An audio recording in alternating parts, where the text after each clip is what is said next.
Alors, donc, on va créer un nouveau projet. Donc, on va l'appeler TP, Profinet. D'accord.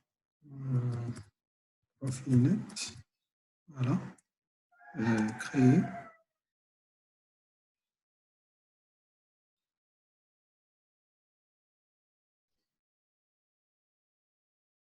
Voilà. Donc, à l'étape, ça prend un petit peu du temps au départ. Mais bon, après, c'est. Donc, après, normalement, on doit choisir l'automate. Normalement, nous, on va connecter donc deux automates type S7315F2PNDP en utilisant le réseau Profinet. Donc, pour cela, donc, on doit d'abord ajouter le premier automate. Donc, on va mettre ajouter appareil. Vous savez, bon, pour rappeler, Siemens vous propose donc 4 gammes d'automates, la 1200. Donc, c'est des petits automates. Le tout nouveau 1500, normalement, qui est censé remplacer la 300. Et il y a la 300, la S7 300 et la S7 400. Donc, il y a la haute gamme d'automates Siemens, c'est donc la S7 300. Nous, on va utiliser donc la S7 315. Donc, c'est un automate S7 315 de PNTP. Donc, c'est un automate donc, avec du Profinet, avec deux ports Profinet et un port DP qui peut être configuré en MPI. Et en fait, il est configuré par défaut en MPI que vous devez, si vous voulez l'utiliser, le configurer en Profibus. Voilà. Donc, il y a des caractéristiques de cet automate. Donc, c'est un automate qui a 512 kilooctets en taille mémoire, avec un temps d'exécution de 0,05 millisecondes par kilo instruction. Donc, chaque 1000 instructions peut s'exécuter en un temps 0,05 secondes, millisecondes. C'est un temps rapide par rapport au traitement au niveau de l'informatique, de l'automatisme industriel. Il y a par exemple la 314C de DP, il a un temps de 0,1 millisecondes par calcul instruction, donc il est deux fois moins rapide.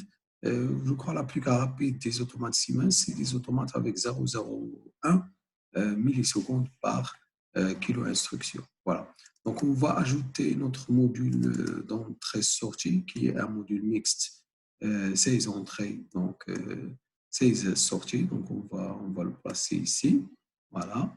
Donc, ça, c'est notre automate PLC1. Je vais créer un deuxième automate, donc, puisqu'ils ont la même configuration. Donc, je vais copier et je vais coller ce deuxième automate. Donc, on va mettre coller. Voilà. Je vais le renommer. Voilà, le premier, ça s'appelle donc PLC1.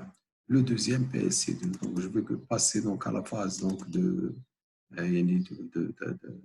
configuration de l'adresse.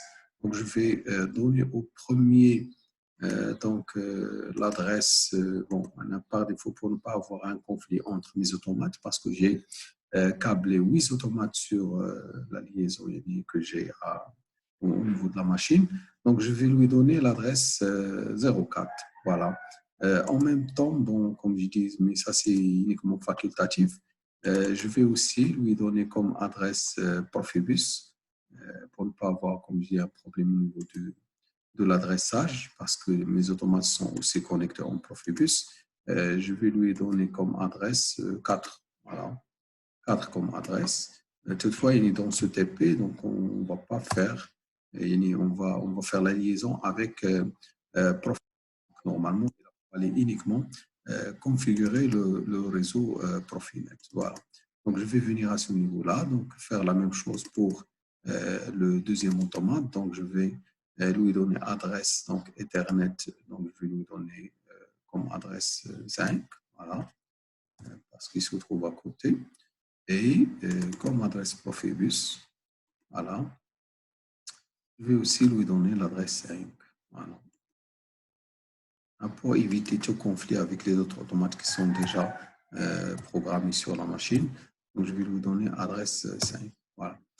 Alors, pour pouvoir connecter les deux automates, ben, je vais revenir au niveau du port Ethernet. Je vais ajouter un réseau.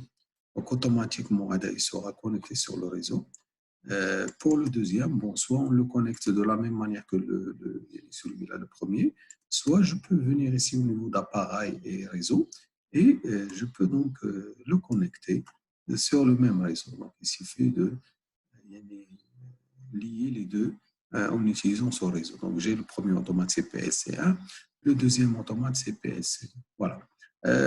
Donc, côté programmation, bon, normalement, elle est simple. Alors, vous avez le choix entre plusieurs méthodes au niveau Siemens. Donc, soit vous utilisez des instructions de transmission et de réception, soit je vais utiliser une fonction un petit peu deux fonctions qui sont simples, la fonction put et la fonction get. Donc, on va supposer qu'on va envoyer du premier automate une donnée vers le deuxième automate. Donc, pour cela, donc, je vais aller chercher au niveau des instructions de communication.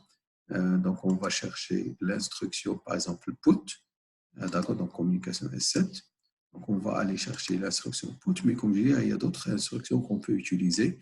Les plus faciles, c'est l'instruction put et l'instruction get. Même au niveau configuration, ils sont simples à configurer. Voilà.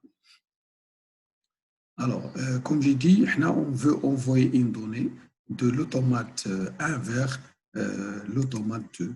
Donc, on va configurer put au niveau de l'automate 1.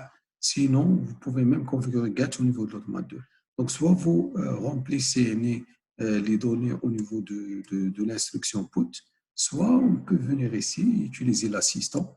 Donc, la première chose qu'il va me demander, c'est quel est l'automate partenaire. Donc, là, on a l'automate 1, donc il va communiquer avec l'automate 2. D'accord? Donc, là, ils vont communiquer sur un réseau Profinet. Si on a créé un réseau Profibus, vous aurez le choix à obtenir entre Profinet ou Profibus. Voilà. Donc, ça, c'est la première étape. Donc, c'est configurer la liaison entre les automates. Ensuite, ici, au niveau du bloc, donc là, on va essayer donc de remplir donc les différents champs, à commencer par le champ request. Le champ request, là, on doit lui donner pour chaque transmission, là, pour activer une transmission, on doit lui donner un franc montant, une impulsion, un franc montant. Moi, je vais donc déclarer un bit M8.0. C'est lui que je vais utiliser donc, pour valider à chaque fois la transmission. Et pour pouvoir configurer le M8, je vais utiliser ce qu'on appelle mi-monto de cadence au niveau de l'automate. Voilà. Et je vais essayer de créer sur ces M8 un signal carré.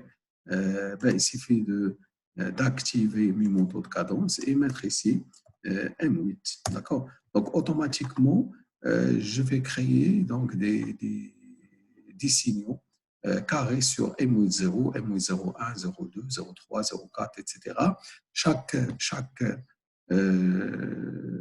signal donc, a une fréquence bien déterminée. Bon, si vous voulez avoir ces fréquences, il suffit donc d'aller au niveau du help. Et comme ça, vous aurez la fréquence de chaque bit au niveau de ce M8. D'accord? Donc, en fait, cet M8, il sera composé sous forme de 8 bits. Chaque bit va clignoter avec une fréquence bien déterminée. D'accord? Donc, le bit le plus rapide, c'est M8.0. D'accord? Et les bits les plus longs, c'est M8.7. D'accord? Voilà, par exemple, ici sur M8.0, vous avez une fréquence de 10 Hz, avec un signal carré de période 0,1. Si vous voulez une seconde, il suffit de choisir, par exemple, M8.5. D'accord? Voilà. Donc, on a un programme pour ne pas encombrer le réseau, par exemple. Je vais revenir donc au niveau de l'instruction. Je peux utiliser, par exemple, ici, M8.5. Comme ça, je vais transmettre un message chaque seconde. Voilà. Maintenant, on vous demande dans quelle zone vous voulez envoyer ces données. Vous allez stocker vos données au niveau de quelle de quelle zone au niveau de votre automate. Par exemple, on va envoyer ça vers MP10, par exemple, de l'automate, destination. La longueur, bon, c'est un octet, on va envoyer un octet. D'accord, donc là, on va mettre octet, voilà, byte. Donc ça, c'est c'est là où on va stocker les résultats d'INA. Là, je vais donc spécifier ce que je veux envoyer au niveau du premier automate. Par exemple, on va envoyer les données qui se trouvent à MP0. Donc, je dois spécifier la même longueur que ce qu'on a fait tout à l'heure, donc un octet. Voilà. Donc, c'est des bits qui indiquent l'état de l'instruction. Ça veut dire, par exemple, je vais utiliser M10.0 pour indiquer la fin de transmission. M10.1, par exemple, pour détecter est-ce qu'il y a une erreur au niveau de la transmission ou non. MW, par exemple, 20, c'est ce que je vais utiliser pour lire le code de l'erreur qui a été détecté par ce bit-là. D'accord? Voilà. Voilà. Donc après, ben, il suffit d'envoyer les deux programmes au niveau de vos automates. Donc, je vais envoyer le programme, le premier programme, par exemple. Voilà.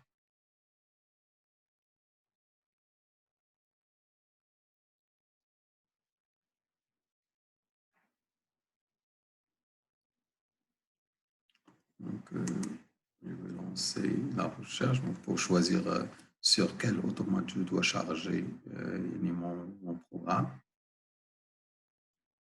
Donc, de toute façon, on va revenir tout à l'heure pour faire un exemple. Donc là, je vais charger celui-là sur l'automate d'adresse 4. Voilà, il est là. Voilà, on voit l'adresse 4. Donc, à décharger.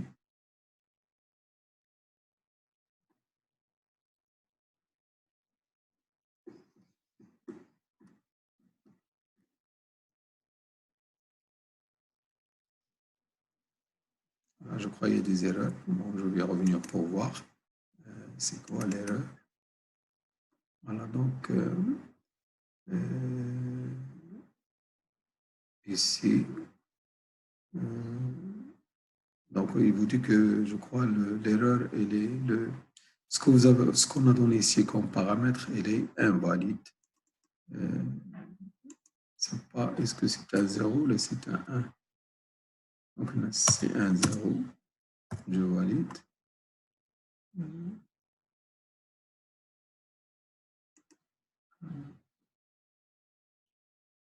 Bon, on va choisir un autre octet. On va choisir ça MP2, par exemple.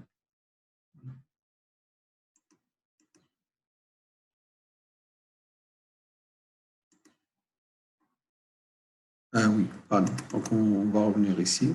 En fait, je vais donner le premier élément sous forme de bit. Donc, ici, je vais mettre M10.0. Voilà. D'accord? Et là, on va stocker la donnée. On a, je vais mettre donc M0.0. On va envoyer le bit 0. Voilà.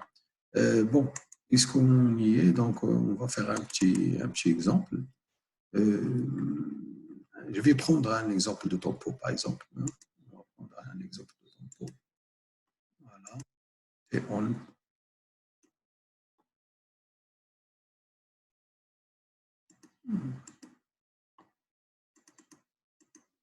Euh, par exemple, c'est un tempo, on va prendre 10 secondes. D'accord.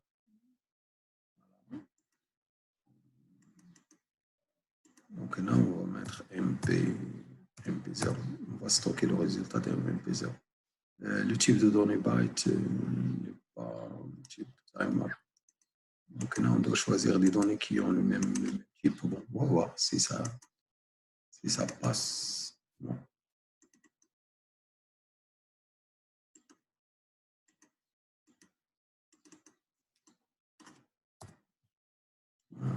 Donc, bon.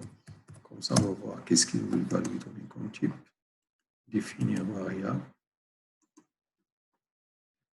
C'est un timer. voilà, définir comme global. Donc, c'est MT46, donc il est sur 32 bits. Donc,